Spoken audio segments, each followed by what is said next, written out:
welcome. Welcome to Enuani Cultural Forum, where we promote the rich cultural heritage of Igbo. You're welcome if this is your first time of coming across our videos. Kindly like, subscribe, and comment down below. Today we are looking at why Igbo are considered ancient people, in fact the most ancient people on the planet. Why? What are the reasons why Igbo are considered ancient people? We are going to be looking at 5 good reasons why Igbos are considered ancient people. Hi, Leo Regis, welcome. It's nice to have you on board. So let's head into it. The number 1 reason why Igbo are considered ancient people is because of archaeological discovery. You know, when we are talking about history, the first thing you should look at is archaeological discoveries.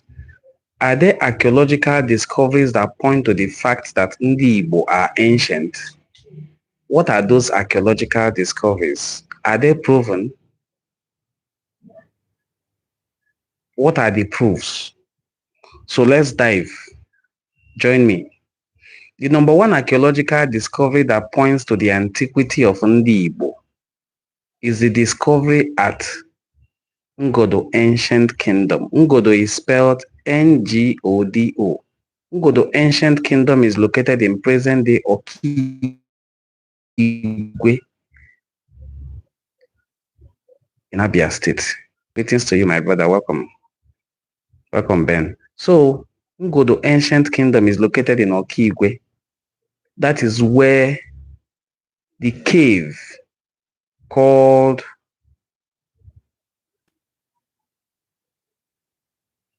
Ugwele Cave, that's where it is located.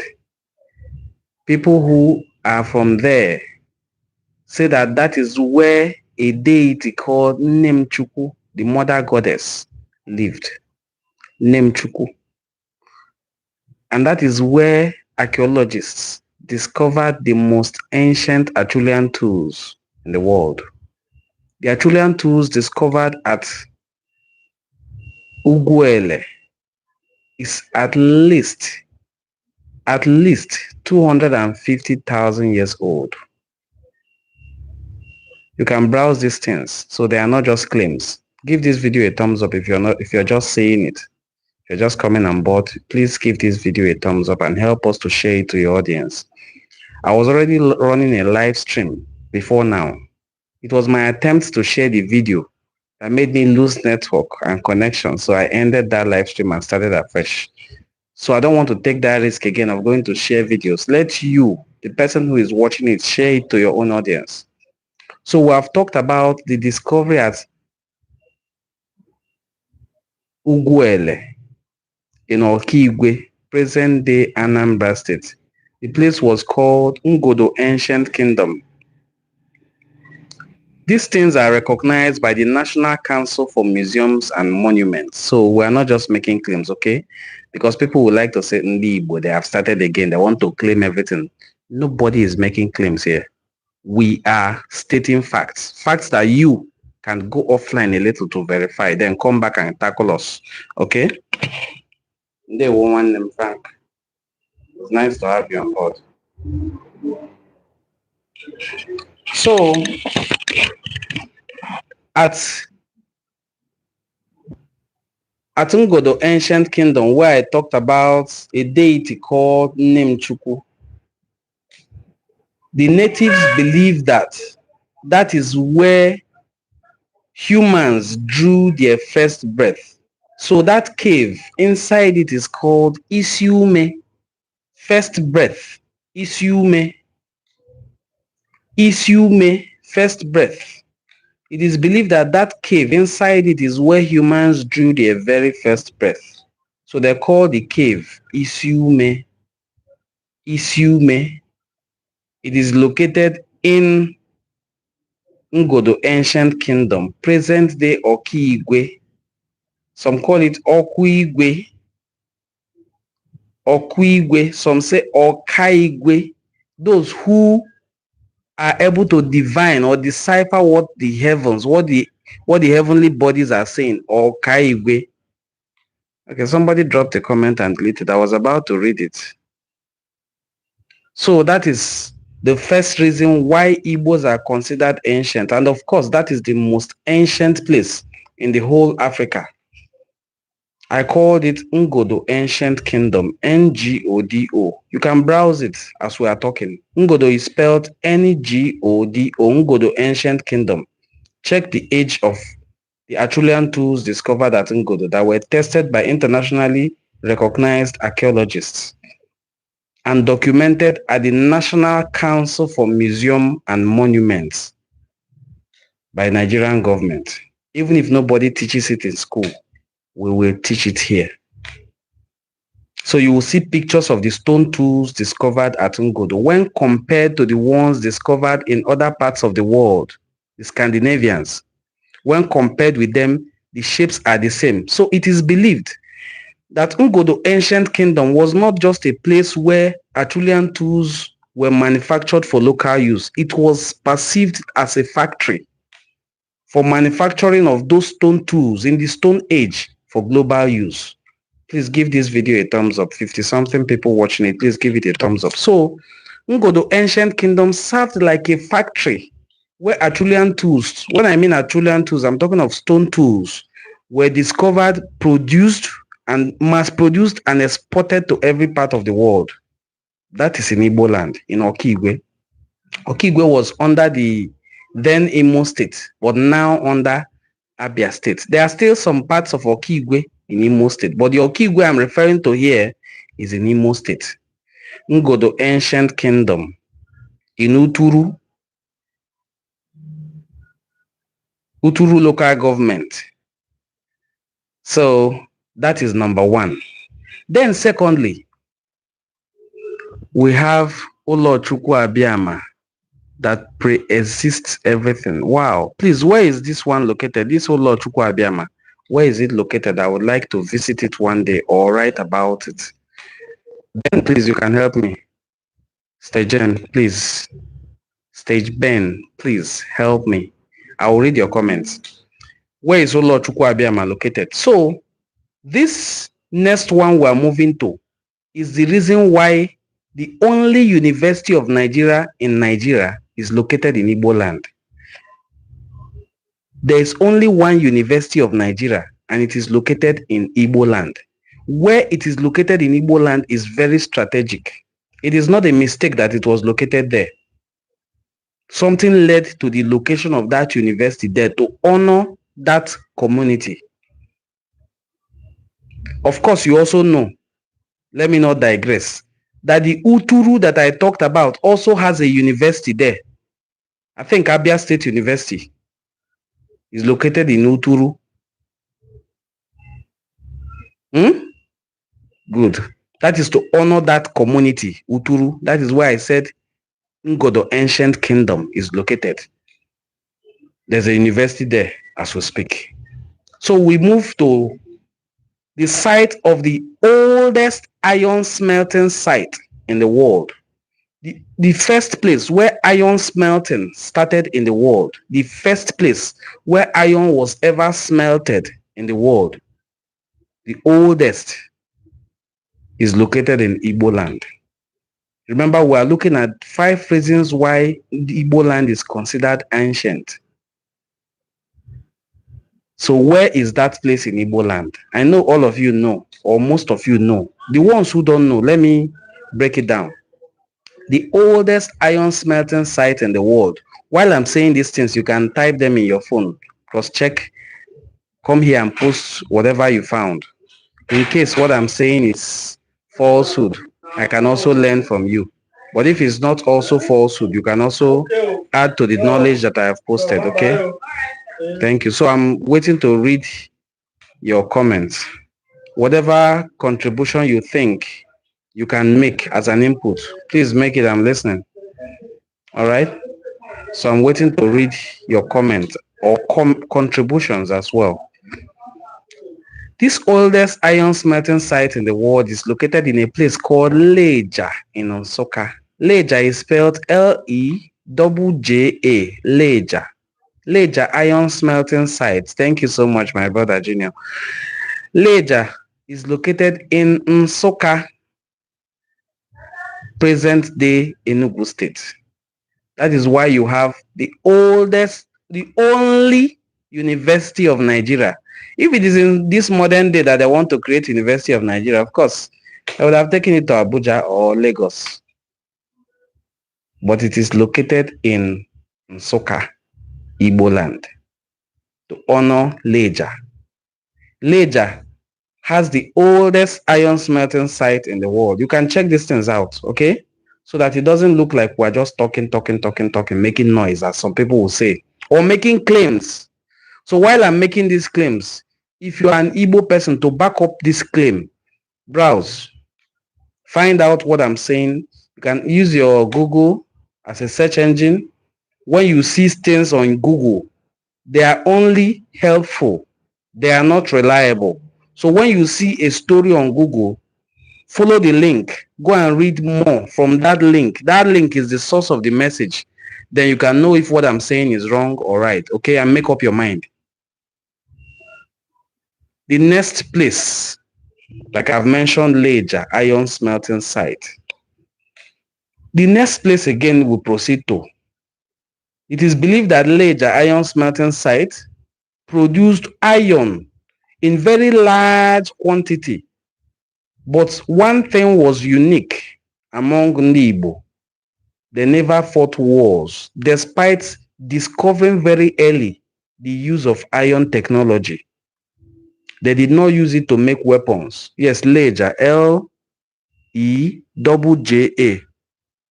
Leja. L-E-J-J-A, Leja. So Leja iron smelting site is the oldest iron smelting site in the world. Please fact check it.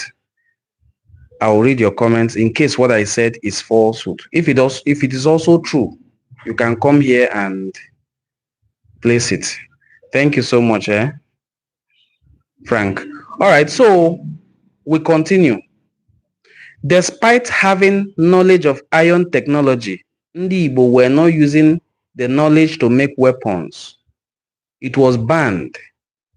It was against our cultural practice that if you make weapons with that knowledge, you will be sanctioned, because the Nri people who governed Igbo land were priests all over communities. So in communities where weapons were made from our knowledge of iron technology, those communities will be sanctioned and cleansing will be done, because in Igbo land, one thing was very sacred: human blood. Human blood is so sacred that you don't kill a fellow human, you don't even kill yourself. It is a crime to commit suicide. If you're just seeing this video, please, and you're watching, please give it thumbs up. Okay? Let me read the comment of Staj Ben. I asked for this. I wanted to know, he said there's Olo Chukwu somewhere in Igbo land, Olo Chukwu Abiama. I would like to visit such a historic site. He said, Mystic Olo Chukwu Abiama in Alayi Igbo-Oji Akuru, ancient kingdom in Benin, the local government area of Abia State, passed through Igbere to Arochukwu. Wow. Wonderful. Wonderful. So Bende is where we have the wonderful cultural dance called Bende Wall Dance. Okay, I hope to visit here one day. It's a historic site for us to have a home called Olo Chukwu Abiama. Some people who are linguists tend to relate Chukwu Abiama with Chukwu Abraham. But that's not our topic for today. If I'm going to treat such topic, of course, I would have done enough research so that when I'm bringing comparisons, it will be very, very crystal clear. Please subscribe to our channel, okay? While you're watching this video, you can just click on the link, go and subscribe. It is very important to us that after streaming such videos, our subscription, the numbers will come up in the streams, in the likes, especially in the subscriptions. So when we proceed from Leja, with the knowledge that Igbos were the first to discover iron technology, and they were not making weapons with it. What were they making? They were making spiritual items. We have ofo from a tree. We also have the iron type, the airport type of ofo with the stick of ofo tree in it. We have ngwagiriga. We have aloe. All those items that are spiritual tools like a staff were made from metals. But most importantly, because we were the first to also discover the planting of this staple food called yam. And because of our advancement in agriculture, ndị Igbo began producing metal tools known as farm implements. Agwe, hoe, mbazu, digger, opia, mma, that is knife, mmeekwu, kitchen knife, all kinds of implements, and mpakala, that is onya, that we use for trap. All kinds of metal implements that help in farming and pest control were produced. Even kitchen items and domestic items like big pots. My brother, that's it. It's 7. It's even back to 6. 117 people watching, just 6 likes. It is disgraceful, but we have to continue passing knowledge. Just double tap on your screen and boom, you have liked the video. You can exit as well, find this live video, like it, and then continue or share it. These things are very simple. When you're welcome, my brother Edwin. So when these things, how they work is that if videos are well ranked, like people watching it versus the number of people who engage with it and like it, it tells the algorithm, wow, this video is making sense. Then they spread it out. In fact, there's something YouTube introduced that after they read comments on your video, they would analyze it and send you that this topic you discussed, there are some areas in it that are not true. People were doubting what you were saying. That is why I keep saying, whatever I say, research it, comment here. Let's see if we are saying the truth. Double tap, like the video. You are not sending money to the person doing the live stream. In fact, if you are a YouTuber or you can browse about it, YouTube live stream doesn't give anybody 1 naira. The only money you can earn here is that top you're seeing where is written NGN. You want to send us money, you can send it there. But as you can see, there is 0. And it's usually 0 unless someday somebody can just send you $5. So it is not for money. It is for knowledge. We were offline. I have been offline. As far back as 5 years ago, 10 years ago, 15 years ago, we were just writing books. People don't read those books anymore unless they are ebooks. Make it an ebook. One person will download it and spread to 20 people. So we'll stop writing books. The people we need to pass knowledge to are online, watching videos like this. So I decided to be doing videos. If I want to also do videos that will earn money, it is recorded video. You record it, edit it, start posting it. That's a long process, and I cannot say everything there because I am now tailored to say this one, don't say this one. When they are editing, they will remove some, they will leave some. But in a live stream like this, I can say everything that I want to say. So please, like Frank is advising us, I wasn't even looking.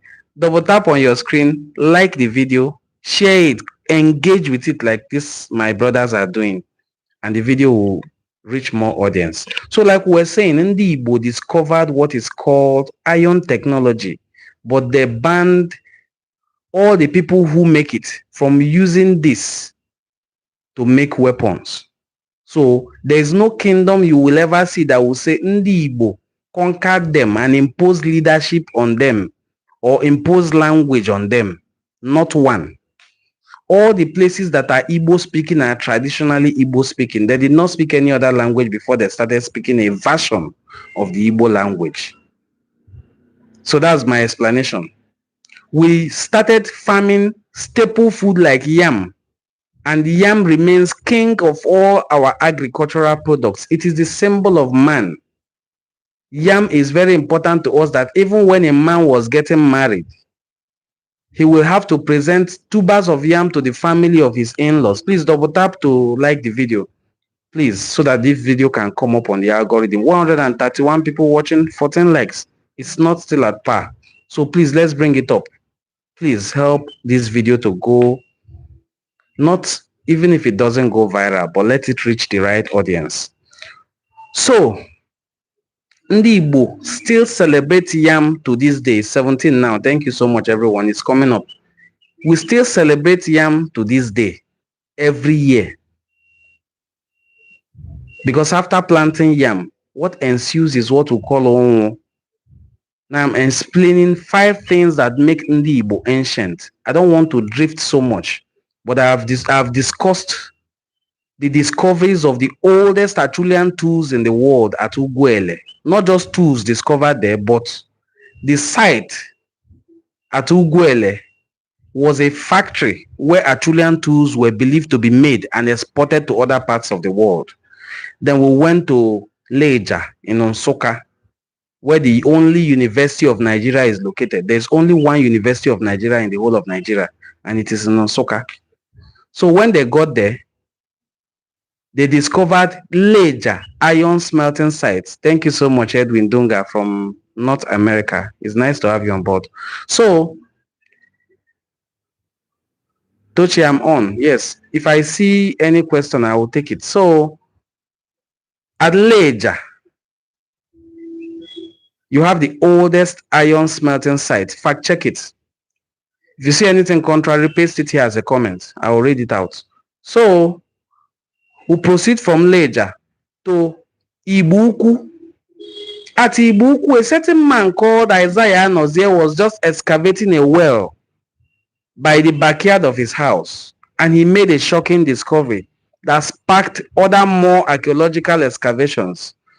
And in total, close to 200 and something artifacts were excavated.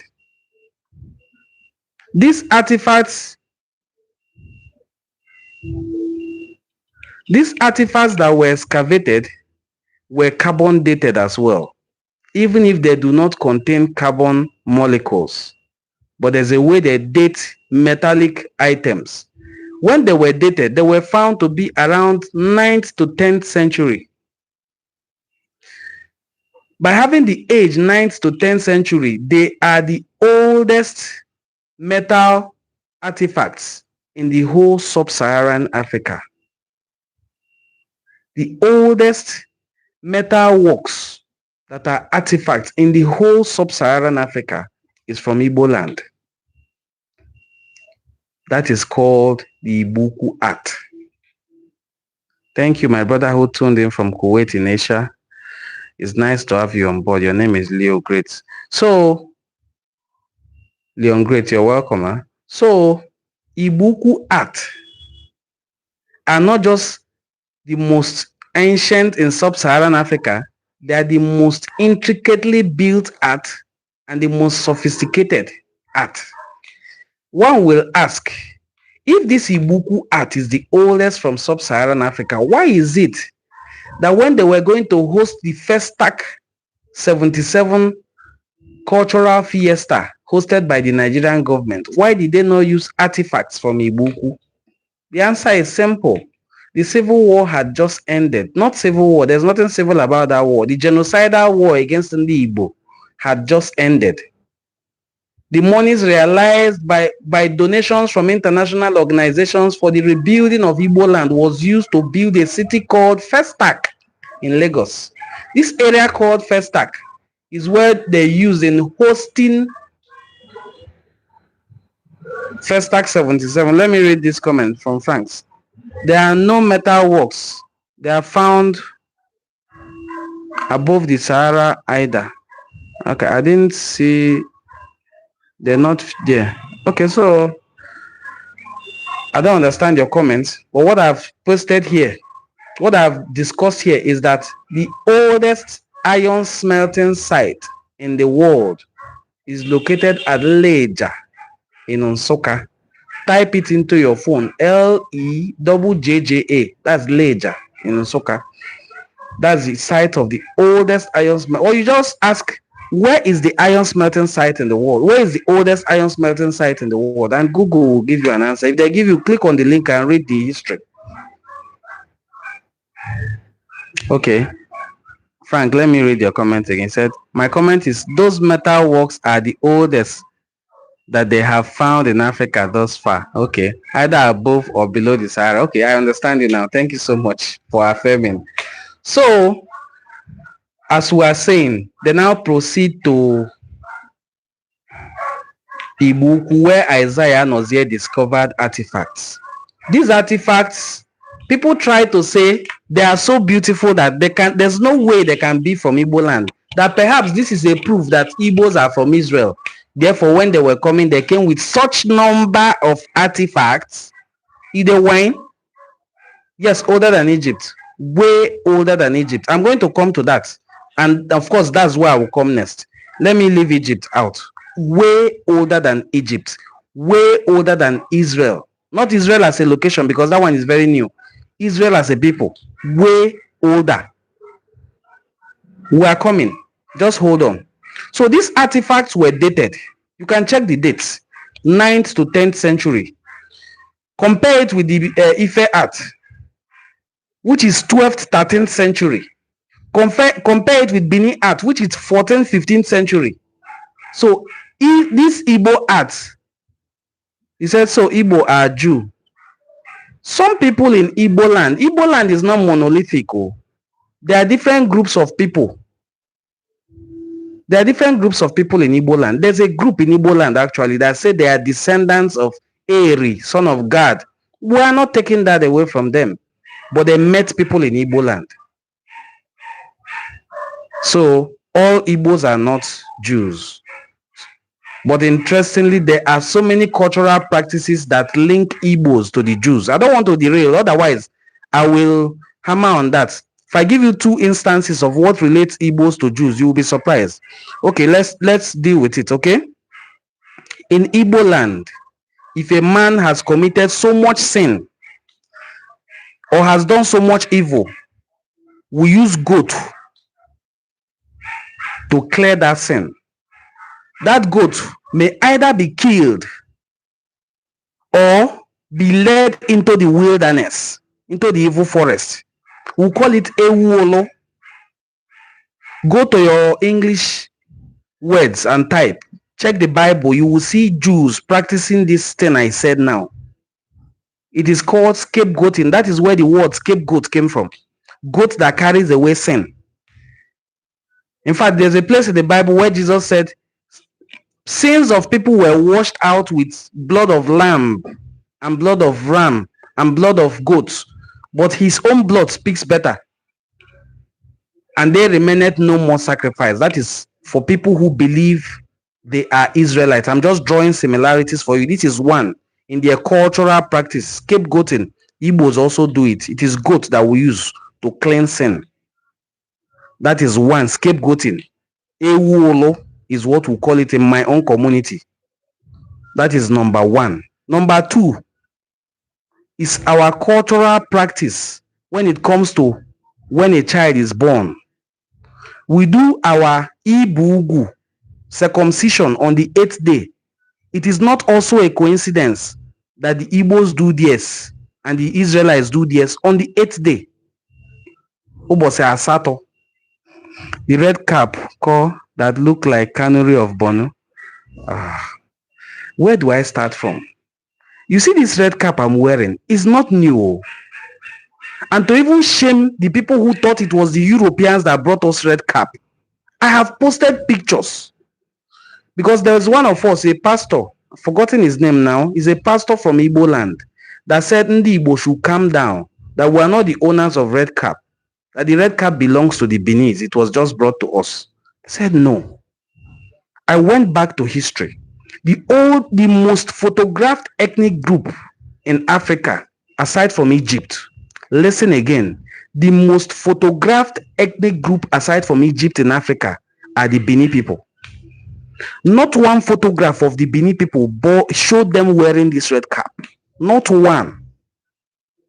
Not one photograph. Go to Igbo land.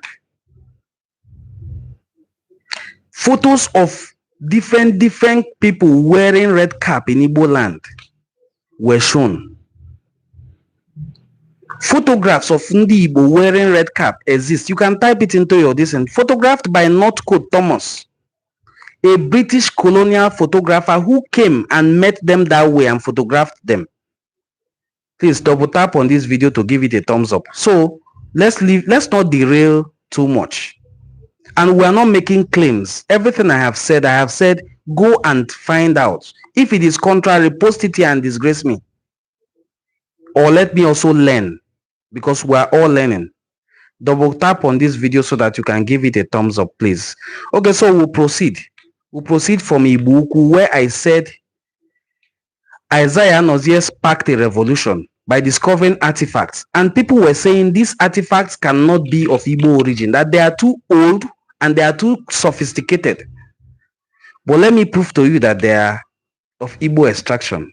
Among the artifacts is a woman who bore scarifications on her face like this, lines on her face like this. That is what we call Ichi marks. Ichi marks. I don't know how old you are, but you can still browse and find pictures of Igbo people bearing Ichi marks like this on their face. Of course, that is true. There is God. Eri, son of God. Eri, the son of God, is in the Bible. And there is that God, the Obu God, in Igbo land.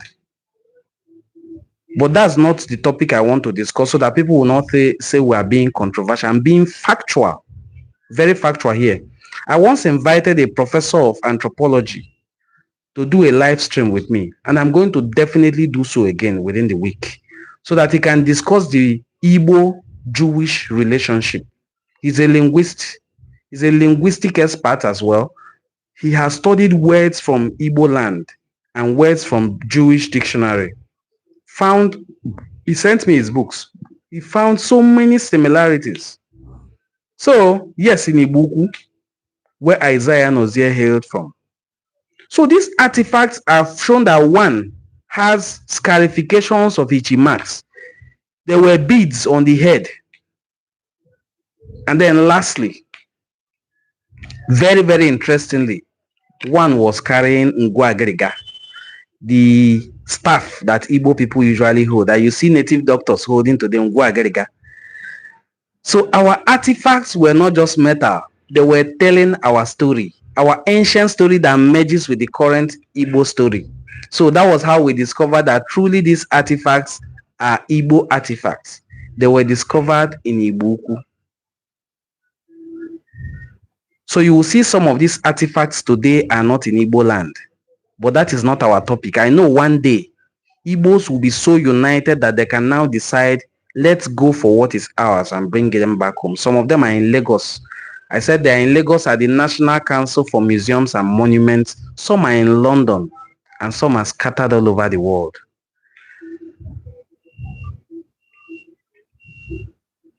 Yes, Igbo-Ukwu, as I was saying, that these people tried to make it look like it was not Igbo art. But when you look at the art, it tells you your own immediate story.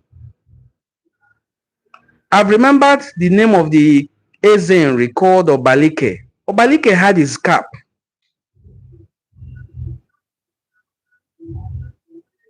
We had caps. We even did tattoos. How will I start describing all these things? That before tattoo became very popular, it was a popular thing in Igbo land. Tattoo. The present tattoo here, you see people, all the beads. Is it the waist bead or the leg chain? Men wore leg chains. Men wore waist beads. And neck chains, or hand, or neck. A man wore neck chain with a tiger, a lion. We don't have tiger. A lion's canine teeth here to show strength. These are Igbo culture, not borrowed ones. Please, my people, double tap this video to give it a thumbs up. Double tap on the video to give it a thumbs up so that it can reach more people. If you are also new, this is your first time of seeing our video, kindly subscribe to the channel.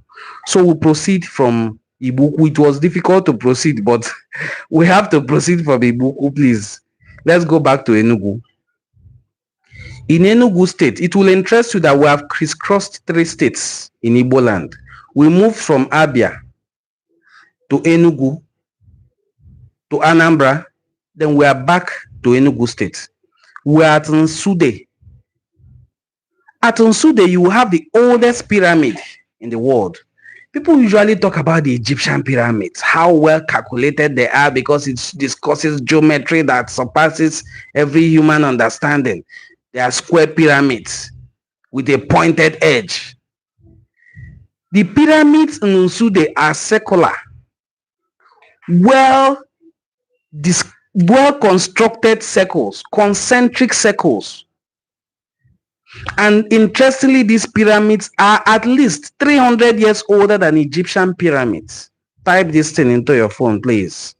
Nsude is Nsude, Nsude pyramids in Enugu state. These are the things that make Ndi Igbo ancient. I have discussed 4. I started from Ugwuele. From Ugwuele, I proceeded to Leja. Ugwuele is where you have the oldest stone tool in the world. Stone tool factory. Nsude is in Enugu state. Nsude, Nsude. Nsude. Type it into your phone. Nsude pyramids. You will see the pictures of the pyramids and how old they are. Compare the age of Nsude pyramids with Egyptian pyramids as well. You will see if it is not the same people. The people of Kemet. Kemet is what they call Egypt. Oh, oh my God. I don't know where I will start from. It will look like I'm saying too much or I'm trying to jump away from the topic that I initiated. The people of Kemet are black people. Oh. They are not white. The way you see Egyptians of today, they look white. Go to your Bible self as well. Go to Songs of Solomon. Solomon says, "Thou art black and comely. Thou art black and comely." That is how Solomon described Egyptian women. Okay, this person is asking about why our names are the same with Benin. Where is Benin? That place you call Benin is Igbo land. Where you call Benin is Igbo land. Not all of it. Part of it, even unto this day. It is called Idu Igodomigodo and Idu. We are not Benin, but a part of our people are still in Benin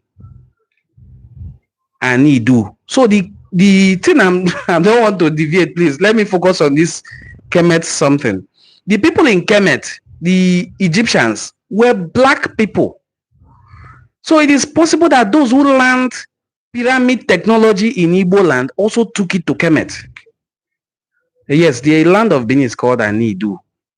And the inhabitants were of different groups. We have the Esan people there. You cannot tell an Esan man that is a Benin man. You cannot tell an Ibanke man that is an Esan or is a Benin man. And that one is Igbo. The land was called Idu Igodomigodo. The same way we have, and if you ask them who founded Benin, they will tell you that one man, Pa Idu, founded Benin. Idu is an Igbo man. So Idu founded Benin. I know there are usually Benin people watching my video, so if this is false, you just type it here. Osakwe is like saying Olisekwe. It is not a Benin origin name. If I say Olisekwe now, what does it mean to you? Olisekwe? Of course, I've seen many Igbo people. When I say Igbo, some will think I'm saying Southeast. When I say Igbo, my mind is everywhere, including parts of Benin. Olisekwe is Osakwe. Same meaning, different dialect. In my hometown, it is Osekwe. But it is Olisekwe. Osakwe is not Benin, a Benin word. There are many, it's not just Osekwe. Osamo.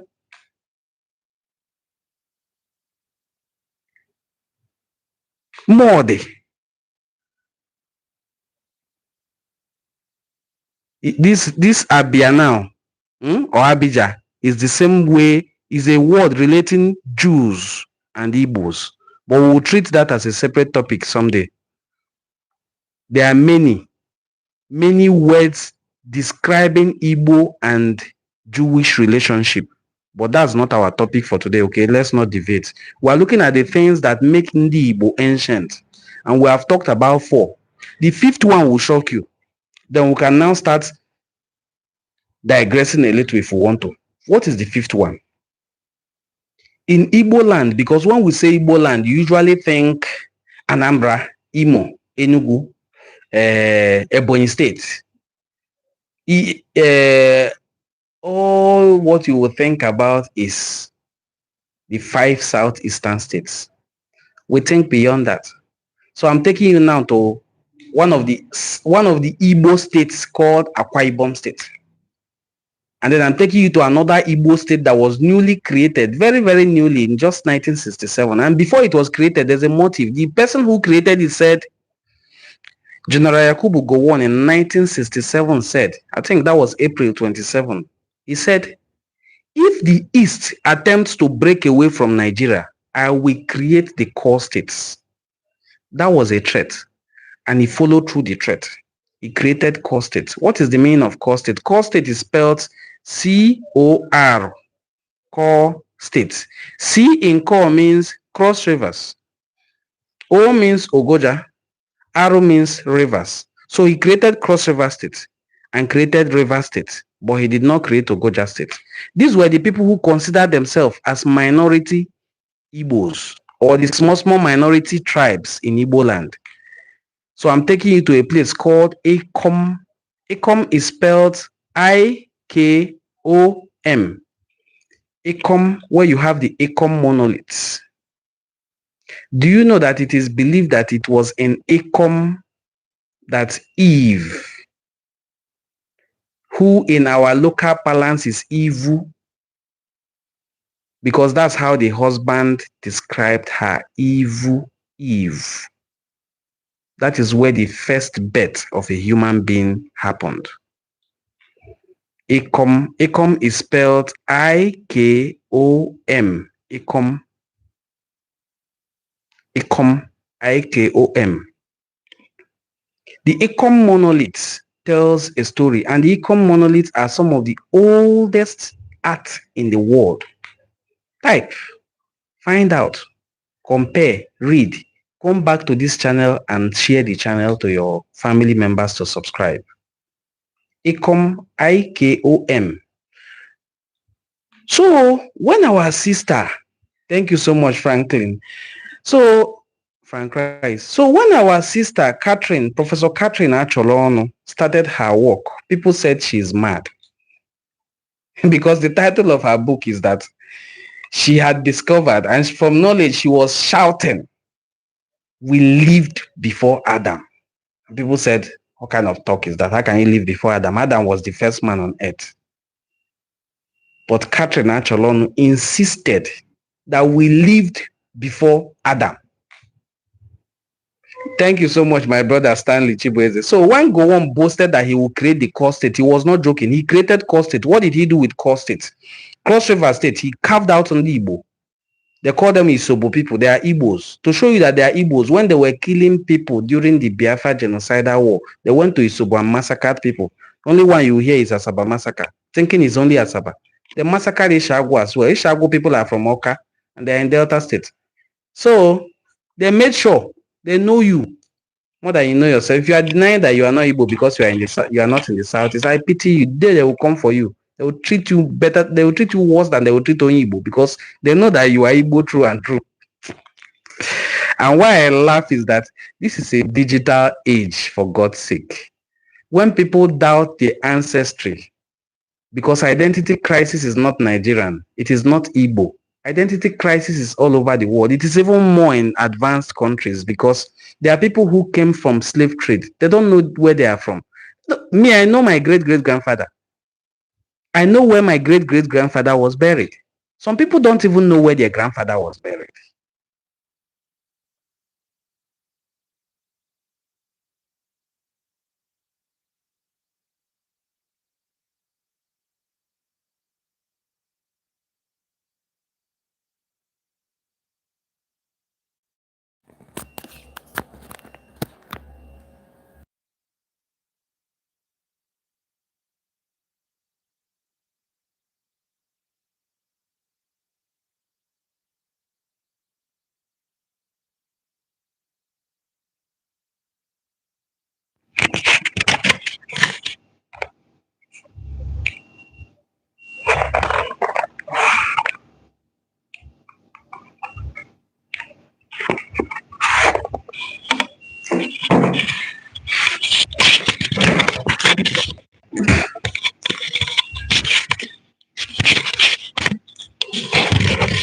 Sorry, my microphone went off, so I needed to change it. So as I was saying, if you say you are from my hometown, they may ask you, where is your grandfather's grave? That's the first way to test if you are really from somewhere or if you're not. Yes, my sound went off. Thank you so much. I had to change the microphones that I was using. So, very, very simply, as I am, I know my great-great-great-grandfather's grave. There are people abroad who do not know their own grandfather. Some don't know their immediate father.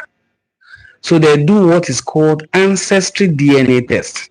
When you run your ancestry DNA test, you will immediately know where you're from. I challenge all those Cross River State people.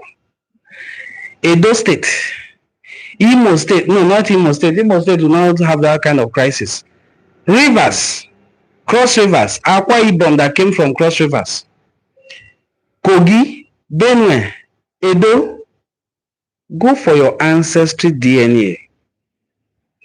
And even some of the kings ranting in Anioma that they are not Igbo, go for your ancestry DNA. Stop disgracing yourself. Go for your ancestry DNA test. Post the result for the world to see so that nobody will disturb you anymore. This thing was so much or so good that in Jamaica and even some in New York, people like Nicki Minaj, her own is not to 2 weeks, that she said she bears a name called Onyeka. In her own language, she was named Onika. And when asked me, he said Onika means who is greater than God. And someone was able to tell her that this is an Igbo name. It means Onyeka. And she accepted. Do your ancestry DNA like people like Lil Wayne did his own and said he's Igbo. He posted a video of it, said, I am Igbo. Look at my ancestry DNA results. I'm Igbo, man. TD Jakes did his own and said, I'm Igbo. Look at my DNA result, man. People like Buju Banton did his own and posted and said, look at my DNA result, I'm Igbo, man. When they were spreading rumor that Rihanna did, I am a person who loves history. I went to check. She did not. She said she's not Igbo. She has not checked. But the people who checked and posted are the ones I'm telling you so. That they have tested their DNA and said, I am Igbo. How much more somebody who lives close to Igbo land? We're telling you people who are in far away, who never visited Igbo land, but they said their DNA is showing 70% Igbo. Then maybe 30% came from their mother's side or their father's side, depending on who gave them that DNA. That is Igbo. The Igbo DNA is very strong. If you have it in your system, it's going to take up 60%. You never see it small Igbo, usually high. Then if the person is African, you see Akan people, Igbo and Luo joining together. This is an age of technology, so nobody comes to say, I am this or I am that, when you know you are not. Just go and do your test, post your result. Everybody will immediately queue up. Nobody is doubting Buju Banton because this is scientifically proven. So we are now going to Ikom. We're in Ikom now, Igbo land, where Catherine Acholonu make bold to state that Ndi Igbo lived before Adam. And she went further to write a book, do these historical documentaries, presented it at Harlem Book Fair. Now, Harlem Book Fair is the biggest book fair in the world. That's where she went in New York City, 2009, and presented her book so that any questions could be asked. She took questions for more than 30 minutes. What is in Ikom? You can go and read more about Ikom, but I'm going to tell you a very key thing that happens in Ikom. In Ikom, one of the monoliths are like artworks depicting a human figure. One of the monoliths has tear line dropping from her eyes because it's a female figure. And then the description on it is because there are also inscriptions. Wow. When people say the Africans did not write, I just laugh. When people say Africans did not write, what do you mean that Africans did not write? It is the Europeans that said so, that our ancestors were not writing. In CBD, which is hieroglyphics in Egypt, I'm drawing another relationship taking you to Egypt after Nsude pyramids. I'm using hieroglyphics now. Type hieroglyphics into your phone. It will bring you ancient Egyptian writings. Type on CBD, it will bring you ancient Igbo writings. Compare the two. Our A is their A. Most of the things, because ours is older, right? I'm proving to you that it's older because the Sanskrits from Ikom, when compared with any other Sanskrits, Sanskrits are words written in stone. When compared with other Sanskrits, are older. That is the peak of it.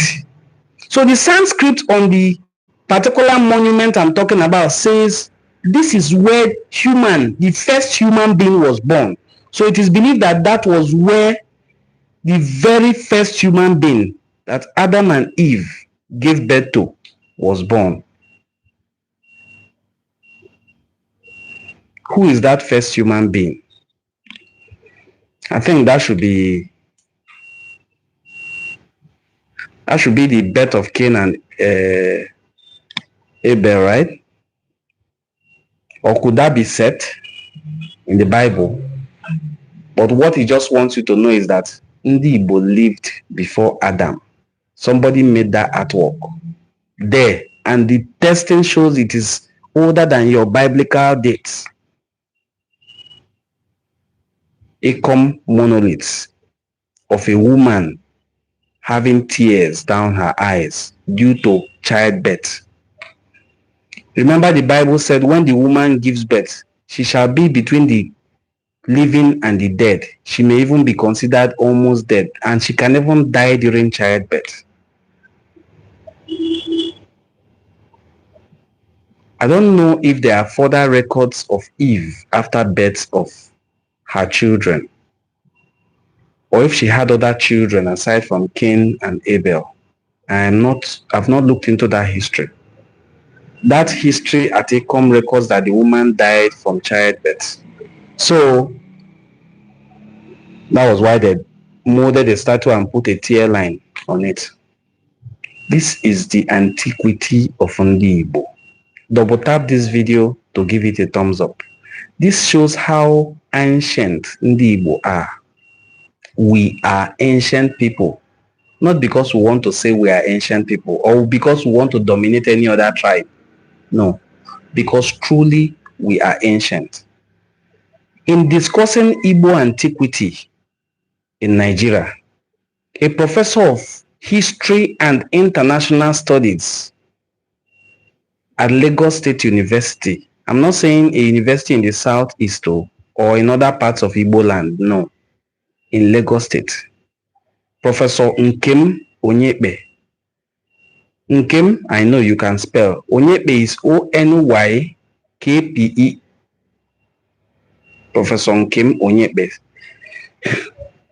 affirmed what the Ooni of Ife, Oba Adeyeye Oguntosi, now the second, he affirmed what the Ooni said. What did Ooni say? Ooni said that the Igbos are the most ancient people on earth. But he laughs when he hears some Igbos say they are from Israel. That is not true. Rather, it is the Israelites that are from Igbo land. Otherwise, how will you explain that most of their festivals are attributed to Ndi Igbo? What I'm telling you is not me talking. It is a video that has spread on the internet. But why I'm bringing it to you is that a professor of history reaffirmed that what the man said is proven historically. He said that their festivals, particularly the Aje festival, which is a festival that celebrates wealth, is attributed to Ndi Igbo. That he is calling on Igbos to come to Ife and take ownership of that festival. He's a well-educated man and he's the king of Ife. Ife is one of the ancestral places of Yoruba people.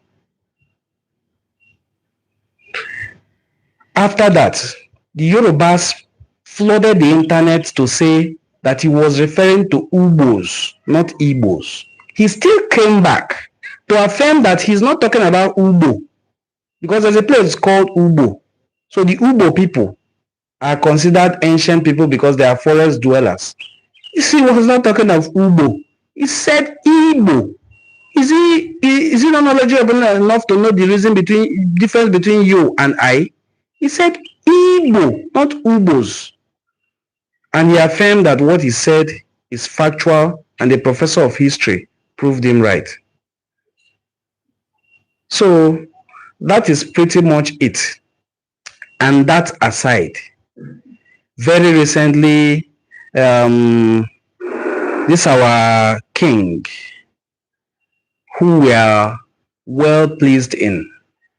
Not everybody is pleased in him because they don't like the version of our history that he portrays. But if it is the right version, why will we not be happy with him?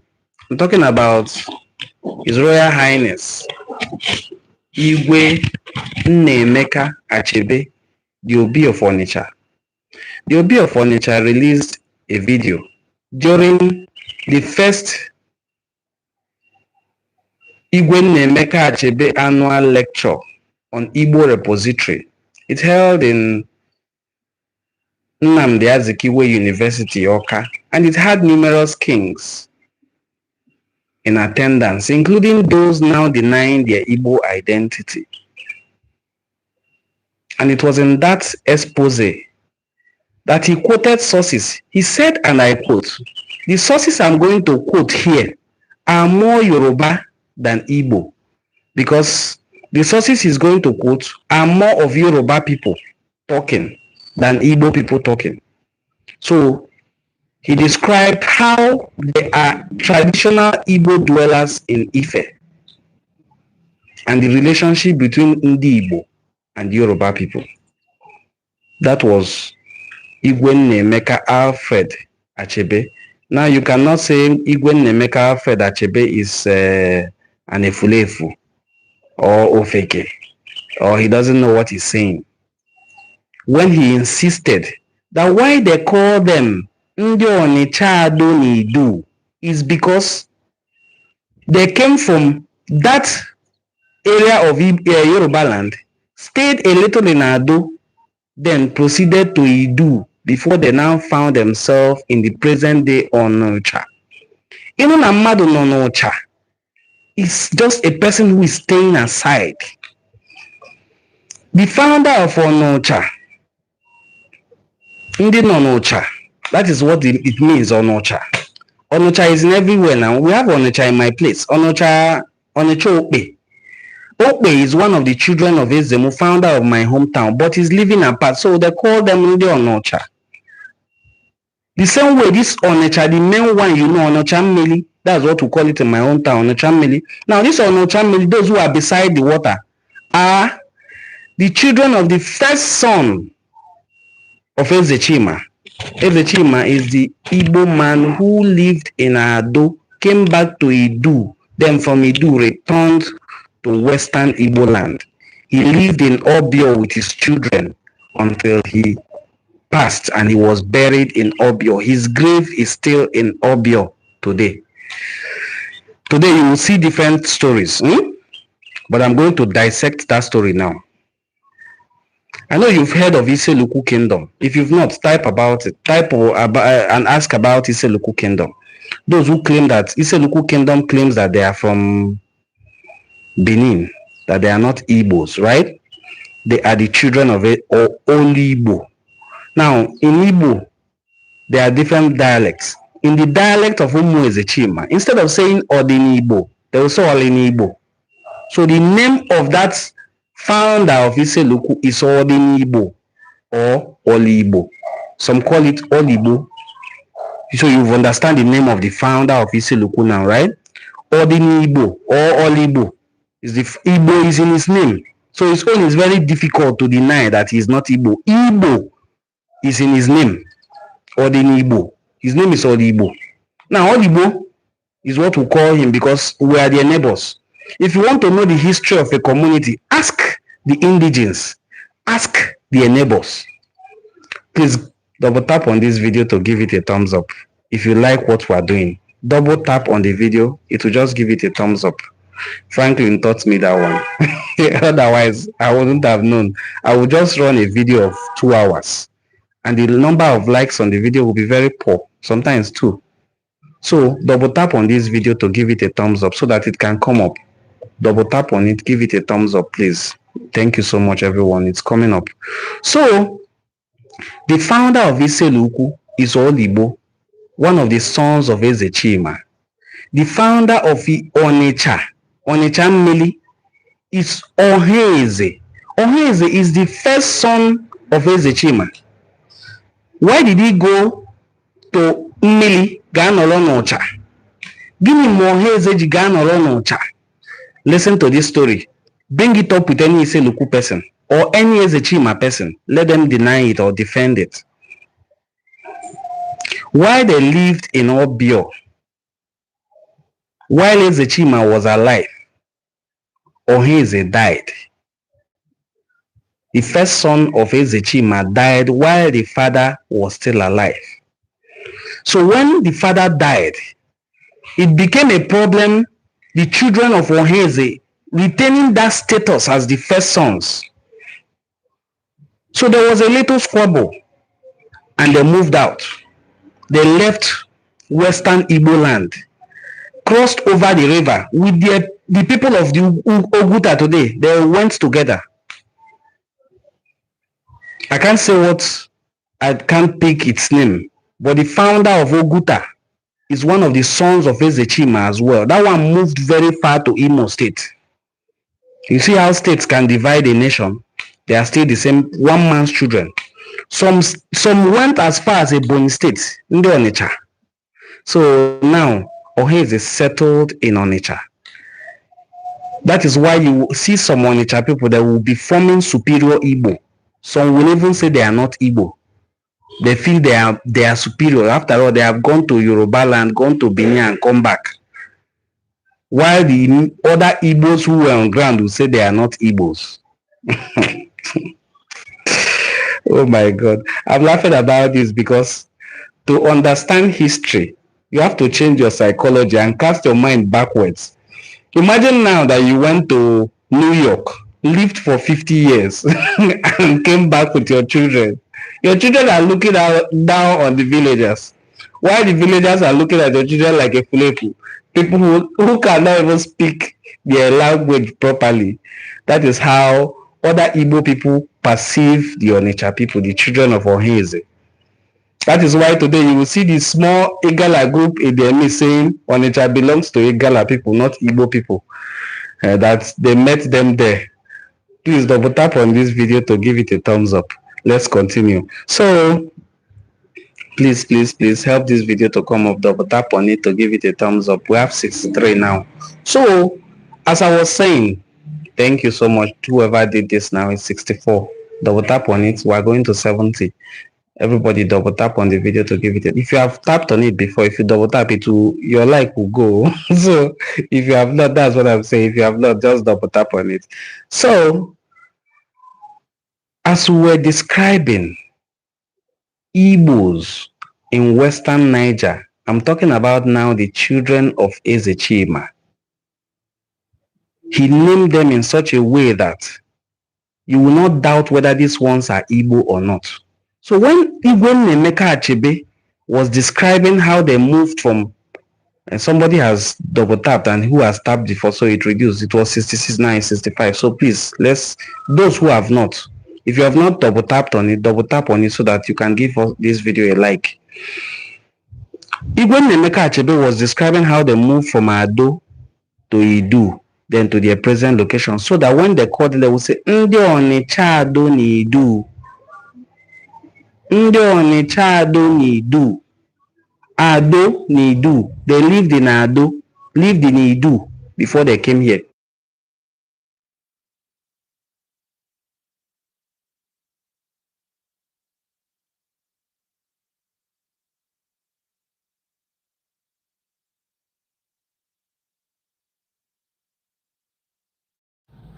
I've lost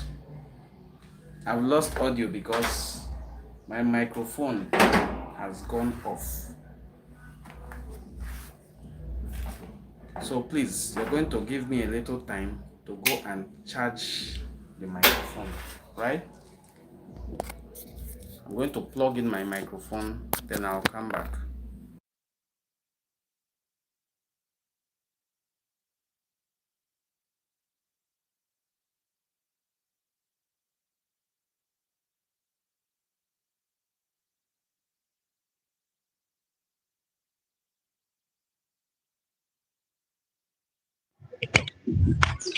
So please give me a little time. Let me plug in my microphone. I'm going to plug in my microphone, then I'll be back. Right? Just give me a little time to plug in my microphone.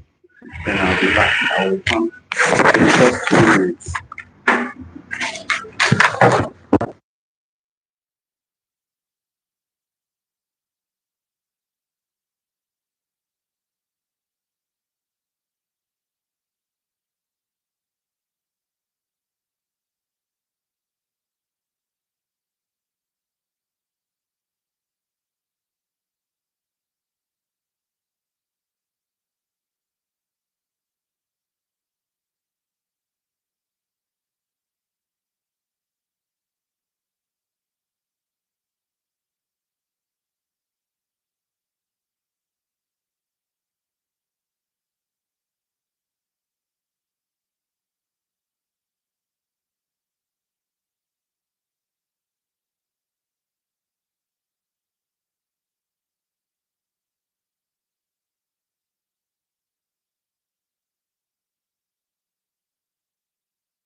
On the algorithm.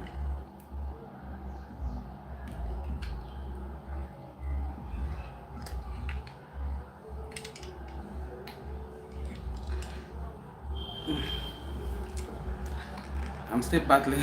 I'm still battling with my microphone. It's not easy. I beg go. Microphone, I beg go. I can do without it, okay? I can do without a mic.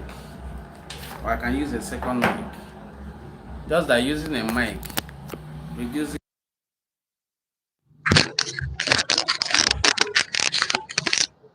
If I lose audio, please let me know. This is a lower version of microphone, so it will pick some noise. However it goes, it's better than using nothing. It's better than using no mic. So, as I was describing, Igwe Alfred Achebe stated clearly that his people are from Ado, stayed in Idu before they moved to the present place a na-akpọ ha ndị nọ n'Ọcha, ndị Ọnọcha. And most people started insulting him. Yeah, are you saying this? It means you are not Igbo. He's saying he is Igbo. Igbo land is very big. Let me break it down for you. We have 3 Idus. We have Idu Ime, which is this Idu. Idu Eri. Idu Ime is what it is called. We have Idu, Ani Idu. That is where these Bini people are. Then we have Idu Ife, which is Idu after Bini upwards. Those places are considered Ani Idu. And they are Igbo land. How are they Igbo land? Because Igbo people dwelt here. Igbo people dwelt there, then migrated out. It is as simple as that. So migration is what took our people to and away. It is called recoil migration in history. That people went somewhere and now recoiled back. So recoil migration is what brought our people back from Anidu. Recoil migration is what brought Ezechima back. What brought Akalaka back from Anidu. What brought Ezemu back Ezemu and his 5 siblings from Ife. Let me name the 5 siblings of Ezemu. Obodo, Aniga, Ezenalia, Ekilie, and then Obodo. And then Ezemu, there are 5 siblings. These 5 siblings founded Ubuluku. When I'm saying these communities, you should relate to them. Now, Ubuluku is the parent home of all Obolo communities. No, Obolono is the parent home. But Ubuluku is like the most established one, the biggest of them all. Now, Ubuluku is where Ozo Obolo, Obolisi Uzo, Oko Uvuru Enumbise, Ubule Ekwe, Uburu, Uboloha Ozara, all the Obolo communities. Oboli came in Onitsha. All of them are from Obolo. And they are descendants of Ezemu. Ezemu is an Igbo man who lived in Ife, then came back to settle in present-day western part of Igbo land. I am a son of Ezemu myself. So they can call me Nwe Ezemu in my hometown because we are children of Ezemu. He's the first king of my community. He's the founder of my community. I'm from Isu Kingdom. So this is Igbo history. Things that make Igbo ancient. When we are talking about artifacts in Igbo land, do you even know? Let me bring this history to you. When Festac 77 was to be hosted, they had met and decided that they will use the artifacts, the Benin artifact called Edia's mask, Queen Edia's mask. Now there are many Benin artifacts, some of them even bearing Igbo names. Some of the Benin artifacts bear Igbo names, like Okuko, meaning chicken. You are surprised. Don't be. One of the videos that I have created that I will post today, I have already posted 20 words from Igbo language that are in daily use in Benin. I posted it. The video is doing well. Has up to 8,000 views now. I did not make that video 2 years ago, more than 3 years ago. So it doesn't look like I'm trying to prove anything. I just made that video casually because I carefully studied those words. There are more than 100. So you hear a Benin man talk, you will think he's speaking Igbo when you listen closely. They have mixed Ijo with Igbo and Yoruba. The word Oba, Oba is an Igbo word. Some say it means a short version of Obatala. No, it's a word on its own. Oba, he has entered. That was how Arabian entered. So Onyahu Bara na Bini fought with the Igbo people there. And then they were dispersed. They call it Ayidu na Oba. Now that Oba in Bini that fought with Igbo people and led to that waves of migration was Oromian. Some people say it's a Benin man, went to Ife, came back. Whichever version, we know that somebody came and disrupted the process and the community was destabilized. Ayidu Noba is not a folk tale. It's something that happened for real. So this is pretty much Igbo history, not folk tale. A history of a people that are ancient people. And I was trying to tell you about Festac 77. So they agreed that they will use Queen Edia's mask. It's an ivory mask of 16th century. So they wrote letters to the British Museum and they refused to release the artifacts. That they bought it from Oba Ovoranwen of Benin, known as Nobaisi, meaning the enlightened one. He is the Oba who was dethroned from Benin Kingdom during the 1897 punitive expedition, the plundering of Benin Kingdom. It will interest you to know that while Benin was plundered, the neighboring communities like Ubuluku and the rest, who were very powerful during the Kumeku War, were not plundered. They plundered Benin, took all their artifacts, sat on it and used it to snap pictures before they left. Dethroned the Oba, sent him away from Benin. He came to Isu Kingdom and slept. Spent some time. He was given people who will escort him, and he was taken to Calabar, where he lived and died.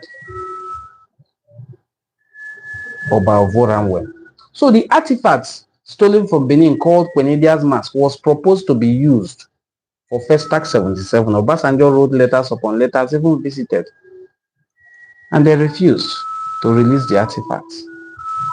So he heard that my community has an artifact that looks like Quenedia's mask. I wish I would have the liberty to go and bring a photograph of that artifact now and show us. YouTube doesn't have a space for somebody to comment with an image. I would have posted the image of the artifact. While Quenedia's mask is a woman's mask, having hair on it like this. Ozomi Yoruba mask is a male mask, having beards like this on it. I've said that I'm going to remold Ozomi Yoruba because it is stolen. As we speak, it is stolen. It's a missing mask. Nobody knows where it is. It is 12th century mask, older than Quenedia's mask. So the king of my community, Obi Edward Chukwuyem Ofulue, and the Obi of Iselukwu, Obi Osemene, traveled together to Lagos to present the two masks. The one from Ubuluku is Ozomi Yoruba mask. The one from Iselukwu is Esige's mask. When Benin people first came to Iselukwu, they brought a mask of the king of Benin called Esige, and presented it to Olibo, the king of Iselukwu. Iselukwu is a new kingdom, because I'm telling you of 16th century. So Esige's mask was presented to Olibo. So that is the Iselukwu mask. The Ubuluku mask is Ozomi Yoruba mask, an ancient mask. Obasanjo saw these masks and rejected them. Why? They are fine. They are even older than Quenedia's mask. They are authentic, but they are Igbo mask. They are Igbo masks.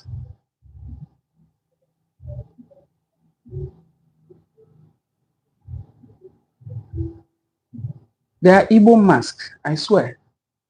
So Obasanjo couldn't use them. It will mean promoting the Igbo people. Anything that promotes an Igbo person, anything that promotes Ndi Igbo, the Nigerian state will not support it. And that was too early because the civil war had just ended about 5-6 years ago. The wounds were still fresh. They did not use those masks. The masks were returned to my hometown, where later they came for it. Whether they bought it or they stole it, the masks are no more in my hometown. They are no longer in my community anymore. But these masks, we know. I have picture myself of Ozomi Yoruba mask. So Ozomi Yoruba is no longer in my hometown. Esige's mask is no longer in Iselukwu. These are Igbo masks owned by Igbo towns.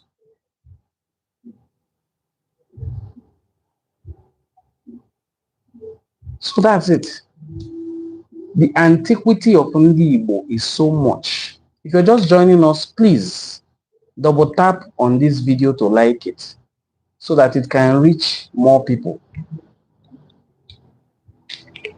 Maybe that mask is now in Germany. That is my brotherhood boy. See what I planned to do. I have paid an artist and given that artist the picture of the mask to mold. They are going to mold it for me. I'm going to use it as a pendant because it's a pendant too. Our kings, these things were not just artworks. They were like deities. In fact, the first people that stole it couldn't escape with it. So they had to go and bring them back with a cow. They got to where the artwork was and killed a cow as sacrifice before they were able to bring it back to the palace and sanction the people who stole it. The vehicle could not move anymore. Themselves could not move, which means they have committed an abomination. I don't know where they went to get another counter juju that they use to suppress it and then stole it. So I've given an artist description and pictures to mold it for me. I will be wearing it as a pendant. I will also snap it and post so that it will go viral. Anywhere you see it, any museum in the world you see it, please snap it and send to us. We can go and find it. It is our heritage. The Benin people are even reclaiming their own. They are completing the construction of MOA now, Museum of West African Arts, where all the artifacts stolen from them can be returned to. And then people all over the world who like Benin art can go and watch the artworks. Even if the names of some of the artworks is Igbo names, but they will go and watch it. It is time that we also push for the return of over 200 and something artifacts that were stolen from Igbo-Ukwu. What you have at the Igbo-Ukwu Museum is not the original one. No. It's a replica. Just like I'm saying I want to mold a replica of my own father's mask. These things were stolen by people who knew the value. Probably telling our ancestors that these things are deities, they need to be destroyed. But they took them away.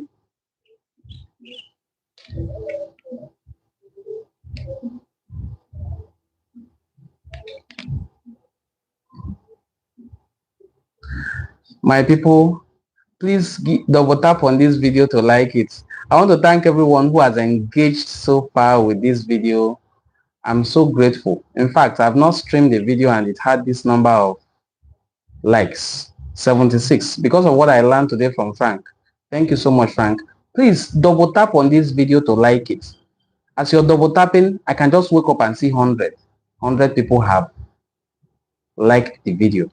We looked at today at the antiquity. Yes, we are jobless. Why are you with jobless people? This person is wonder. The jobless people are doing video. You that has a job, you are watching the video and even had time to comment. Okay, shake my hand. We're in the same category. Now, some people think people who do history are jobless. Once you know your history, you have solved 80% of your problem. You have now understood yourself. One of the biggest mysteries in this world. We are spiritual beings in a human body. It may take you a lifetime to understand yourself. Oh my God, he said, what value does an old mask contribute to our society? Let me give you one small value that an old mask contributes to the British economy. You know the number of people that go on tourism to British Museum to watch African artworks that they believe were British owned?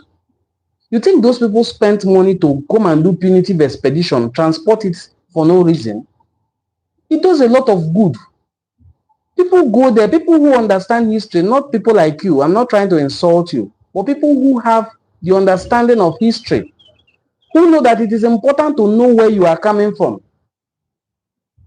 If you know yourself that you are coming from greatness, you will not reduce the bar, you will increase it. You will not accept anything less. So people who understand and know history know that you must preserve it. So people who go to watch these artifacts and draw inspirations from them at museums and even understand how human evolution and human times have been are not jobless. They even pay huge money to see these artworks, okay? So they don't see it for free. You can now imagine how jobless you say they are. People who are jobless go to the Eiffel Tower in Paris to snap photographs. Jobless people as well, like you described, contributed money and molded Christ the Redeemer in Brazil. I think it's in Rio de Janeiro. Now, people who are jobless as well also contributed money to mold the Statue of Liberty in America. You don't joke with artworks. You don't demean. Oh, people who are jobless were the ones who built the pyramids and introduced the Pythagoras theorem. Do you even know what you just commented? It's sad when people come out to advertise their ignorance. My brother, you have finished him and he has disappeared. How very, very senseless can people be? History is a discipline in the university to show you how important it is. Eh? There's a faculty of history and international study in universities. Some call it faculty of history and sociology. Some call it faculty of history and anthropology, because of how important history is in university, not just secondary schools. That is to tell you how important it is to study history. Then you come here to say people who talk about it are jobless people. How does it add anything to your table? You think man is in this world to just eat food. You say, well, what does it add to your bank account? If it's about bank account, it adds value to your bank account. Okay? Because those relics, let's not go far back. Do you know how much the shirts worn by Michael Jackson last? All those shirts he wears to his shows, do you know how much they were sold? The last chewing gum that Sir Alex Ferguson of Manchester United chewed in his last match in charge of Man United, do you know how much that chewing gum was sold? The last hand gloves of Edwin van der Sar, do you know how much it was sold? The knives used by Okumeku warriors in Western Igbo land during Okumeku war, anti-colonial resistance, do you know how much they are being valued at the British Museum? Let me not get started, please. All these things, whether they have gold, silver, or brass, or even bronze, because the Canadian mask that Obasanjo was looking for was bronze, was ivory. Speaking of ivory, do you know how much ivory products are worth? Do you know how many elephant tusks or bones were crushed to make an ivory mask? Who even made this comment? Sir? History is beyond what you think it is. It's beyond what you think it is. History is not something that jobless people are the ones doing. It's like when I first started this history channel, I would see that most of the people who watch my videos are men. I said that's how it should be. It's like the time I started seeing women. I wasn't surprised too. You must know your historical origin. If you know your past and you know your present, you have known two, is remaining one, that is tomorrow. You can predict. You can also avoid mistakes that your ancestors have made or correct their mistakes. That is the essence of history. First thing they do to a slave when they are captured is to make sure they don't speak their language. You don't mix 3 slaves together who are from the same tribe. They will scatter them, give the people of different origins, so that they don't know their history.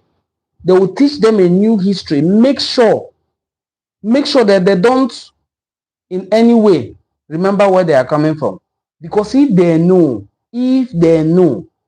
it's finished.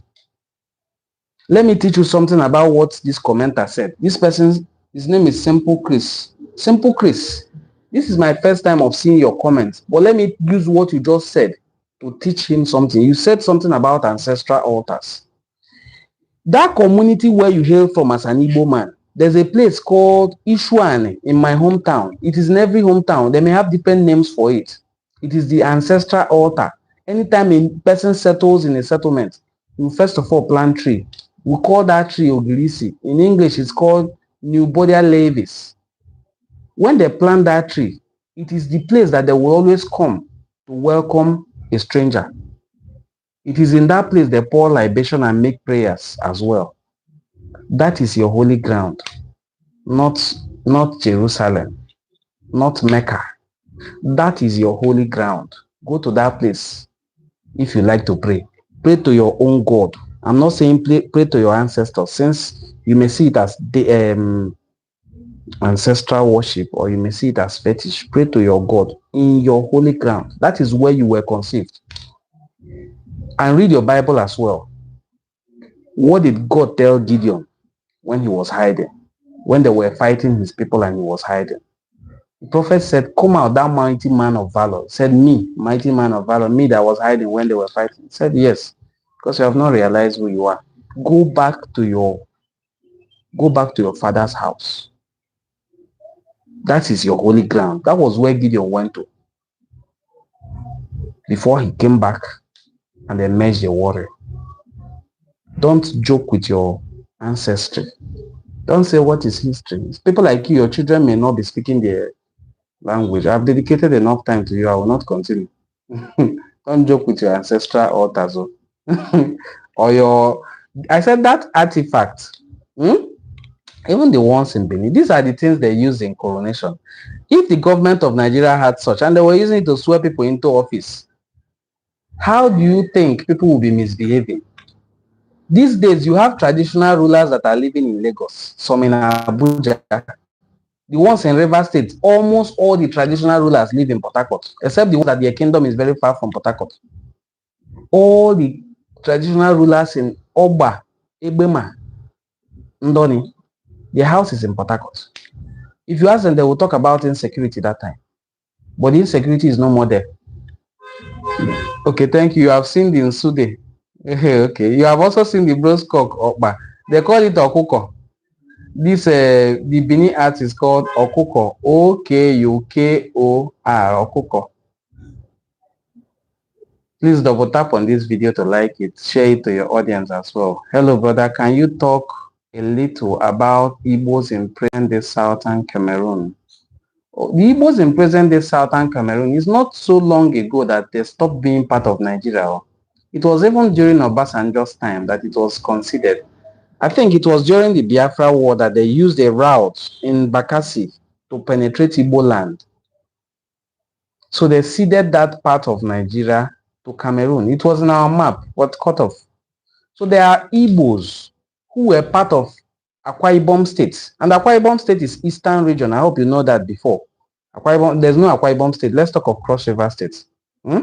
But there was no Cross River State until Gowon wanted to do what he did by creating states. So all those areas were Eastern region. Even if they are not Igbo speaking, it is Eastern region. So there are Igbo people in present-day Cameroon who are indigenous there. They did not travel to that place. So it was because map was cut, and in the map, they fell into Cameroon. We have always said this, that a nation can exist across countries. A nation can exist across states. They are still the same nation. How is this possible? Igbo people are in Cameroon, they are in Gabon, they are in Equatorial Guinea, they are in Brazil, they are in Haiti, they are in Jamaica, they are in West Virginia, they are in North Carolina, they are in every part of the world where many of them are indigenous. They are still Igbo people. Nothing stops them from being Igbo.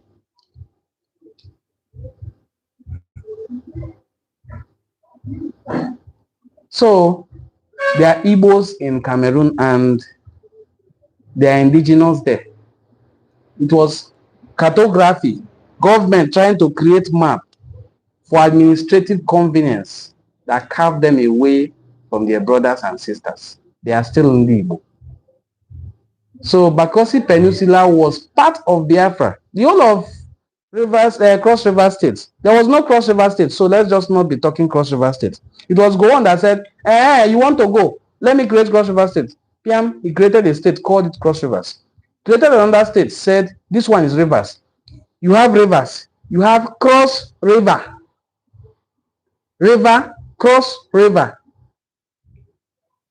And then that was how those states came.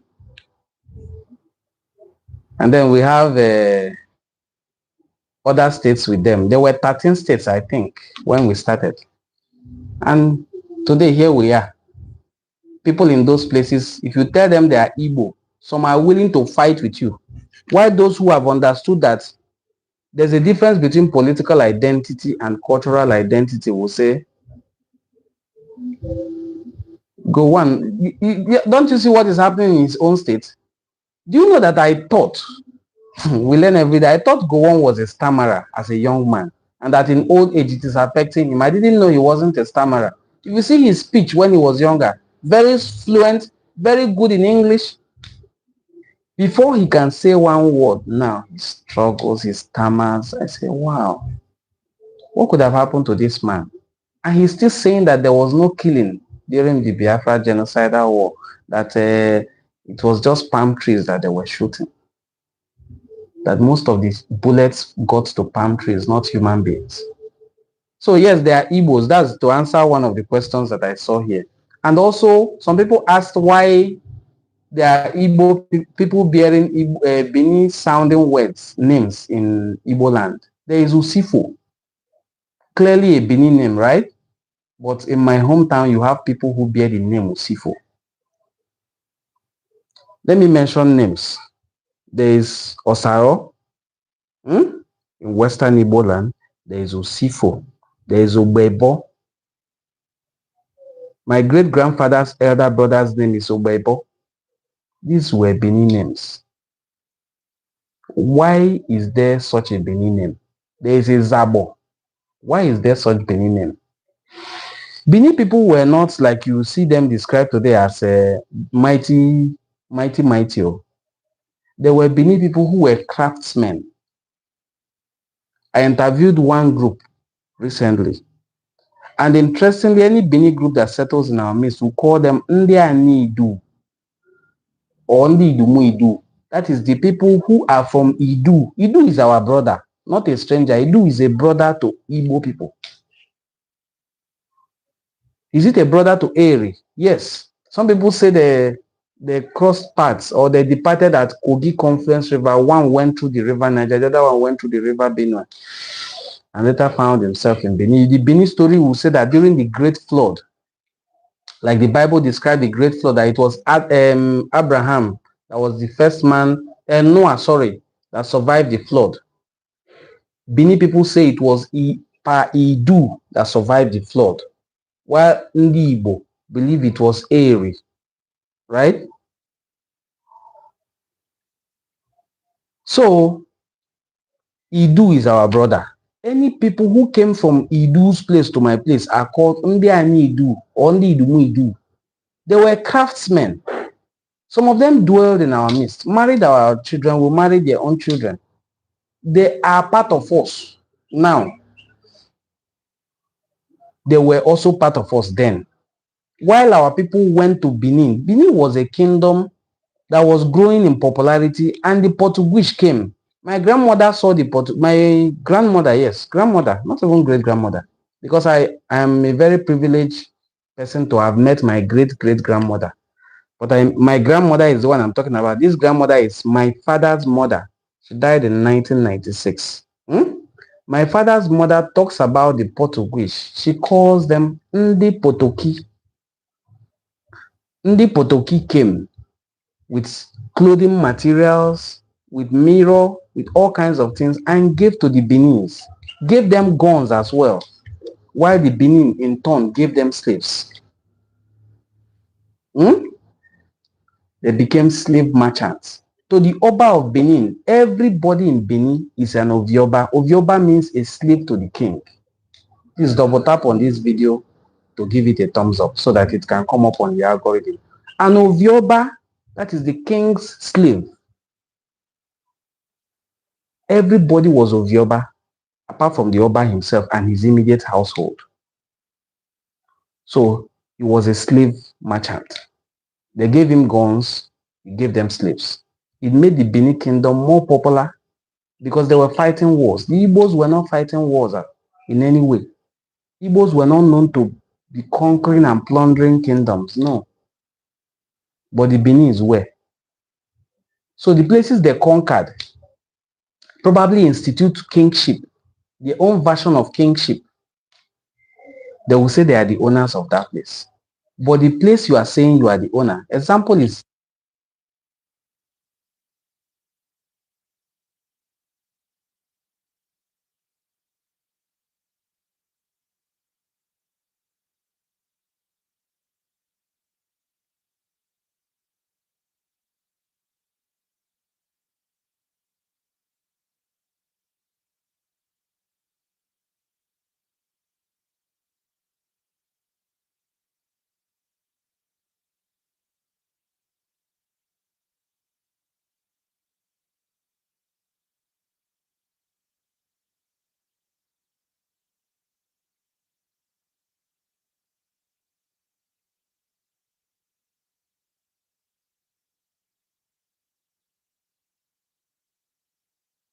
phone went off.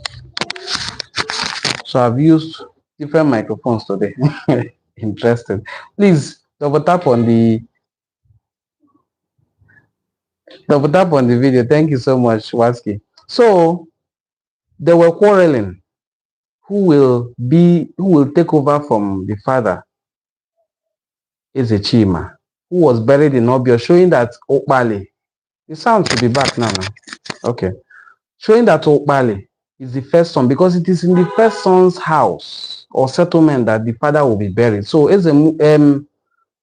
Chima's burial place today is in Obio.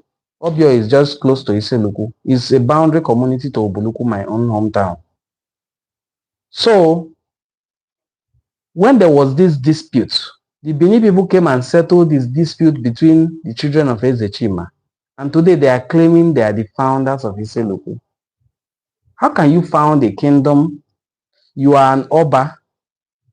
The community you founded, the king should be Oba now. The same way Oromiyan came straight from Yoruba land and founded Benin, and they have Oba. There is Oba where it's coming from. That way, since you founded Iseluku, the king should be Oba, not Obi. Obi is an Igbo word. Oba is also an Igbo word. But we have been, all the communities in Western Igbo land is either Obi, Eze, or Obaluku that rules it. There's no place we have one Oba, one. The next line of lie was to say that the word Obi is a Benin word called Ovbi, O-V-B-I. Very, very laughable. Ovbi. That is Ovbi. That is not a... Okay, let me read some comments. Thank you so much for telling me about the sound. Senior bro, greetings from Ottawa, California, an indigenous person of Iseluku. Wow. So if I had talked rubbish here, Iseluku person will rubbish me. So Iseluku people, Bomo Ezechima. Ezechima is an Igbo man who lived in Benin, not as anyhow person in Benin, but a royalty in Benin, such that till today, all the descendants of all the people who hold a asset title in Benin are greeted Lauvieze, referring to Ezechima, who has left many years ago. Please double tap on this video to like it. The kings of Benin. I've talked a lot about Iseluku here, even talking about the Esige's mask as a very ancient mask that was presented to Olibo by Esige. A mask, a bronze mask presented to Olibo, the king of Iseluku, by Esige, the king of Benin. King presenting mask to a king. What does it tell you? If Olibo was a servant or a slave of Benin Kingdom, like they usually say, you are our slaves, will a king come and present his own mask to this king like a way of extending diplomatic relationship to him?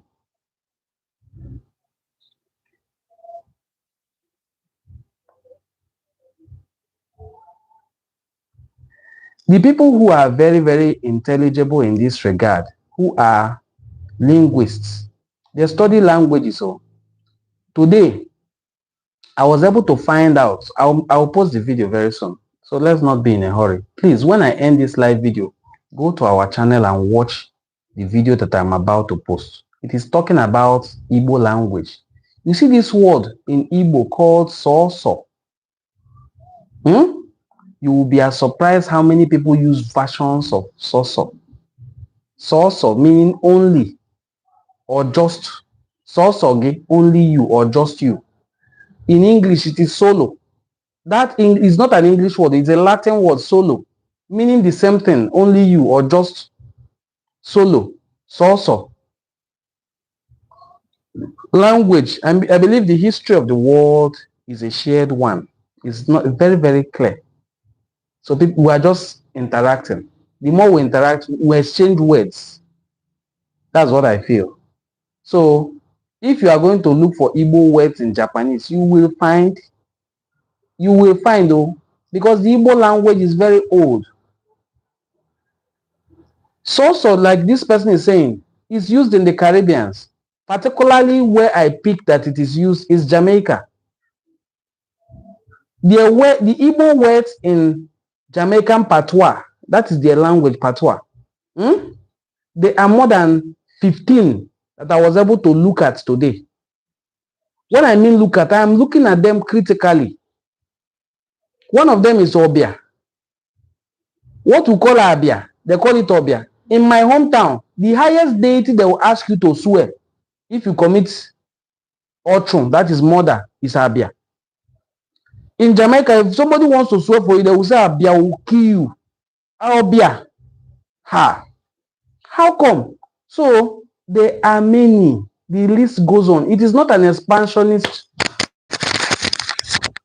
Okay, somebody was talking about audio. I hope this audio is not disturbing because it's not blinking. So please confirm.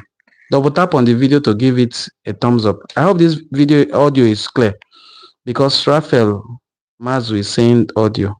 Raphael, is the audio on? I just didn't want to hold the microphone in my hand. Is the audio on? And I don't want to end the video so soon. Otherwise, I can go and plug in the other microphones.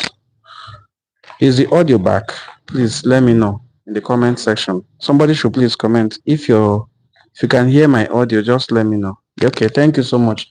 Maybe that comment, he placed it before and it dropped now. So I had feared that there was no audio in all these things I've been saying. So I was saying that in my part of Igbo land, I wonder why this microphone stopped working. It's on, but it's not working. Okay.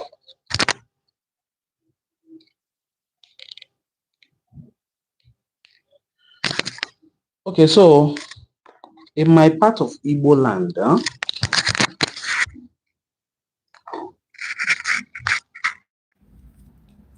I want to try something.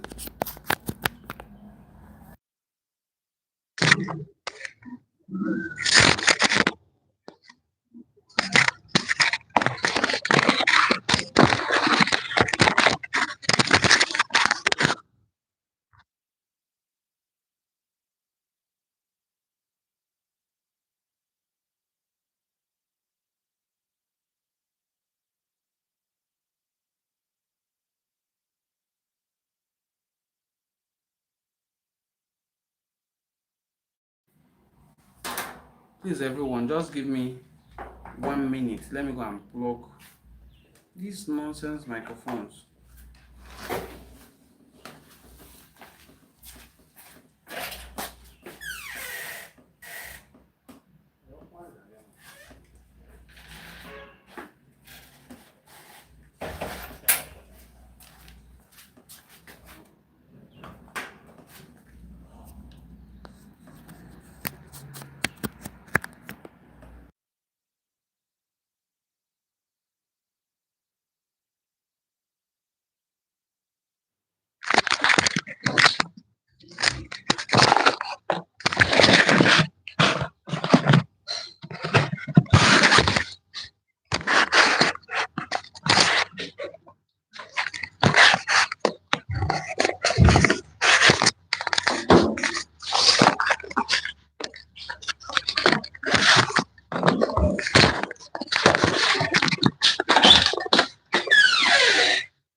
So we're back. Thank you for your patience. Thank you so much for your patience. I just don't want to end the video abruptly. I needed to go and plug in my microphones. I hope, I'm just asking, I hope you have subscribed to our channel. If you have not, please do well to subscribe. That's the best way you can encourage us, okay? Also double tap on this video to like it. We were saying that the Igbo people are a nation, and the number one distinctive feature of a nation is that a nation can exist across state boundaries. A nation can exist across boundaries of a country, a sovereign nation, a sovereign country. example is the Igbo people. I've also used other tribes as example, other ethnic groups. In Nigeria, the Ijaw people are in Delta, Rivers, Cross Rivers, Edo State. My website is Enuani Cultural Forum at enuaniculturalforum.com. Just enuaniculturalforum.com. enuaniculturalforum.com. Thank you. So if you just type it, Enuani Cultural Forum, Enuani is spelled the way it is spelled on our handle here. We usually post cultural articles, but because of the overwhelming work and my inability to also set up AdSense on that account on the website, I have not posted much. This is what gives me joy to do live video. It is stress-free. It doesn't give me much stress because nobody is going to say the editing team is not around. Today is a Sunday. They cannot edit the video that I shot on Sunday. You post it on Tuesday. But if you are doing a live video, you are live. Whatever message you are passing will get to the right audience at the right time. That's why I usually do live video. But when I'm done with the live video, I usually check the performance of the video to include how many likes did it get, how many engagements. So please double tap on the video to give it more likes. If you give it 6 likes more, it will hit 100. That's a milestone because the video is stretching now to close to 2 hours. It's so nice to have every one of you on board. I'm so happy today, and I'm going to go offline now, but I'm going to post a video. So please expect the video. When it comes, stream it, share it as well. The video discusses how Igbos from Delta State are reclaiming their Igbo identity. Thank you so much, everyone. I want to thank you, Raphael, Edwin, Simple Chris, everyone, Francis, who taught me, that is Frank, who taught me how they can double tap and like the video. David, thank you so much. Callistus, everyone, thank you. Canary King, Raphael, my brother, Cheesy, thank you so much. David Ememe, if Nigeria has learned from that event, the Nigerian Civil War would have never happened. That's true. Proudly an Igbo man, DT3725. Thank you so much. Everyone, thank you so much. Everyone who made Winshet. Wow, Breza. Thank you so much. Happiness, thank you. Thank you, everyone, especially those who called my attention to the audio when it wasn't working.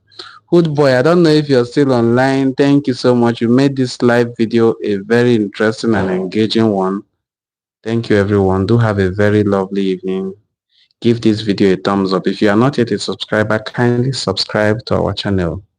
Be rest assured that once in a while we will post videos that discusses our cultural heritage and Igbo identity like this. Daalụnụ. Chukwu gọzie unu. Ka ọ dị na mbọsị ọzọ. Daalụnụ everyone. Thank you all. God bless you all.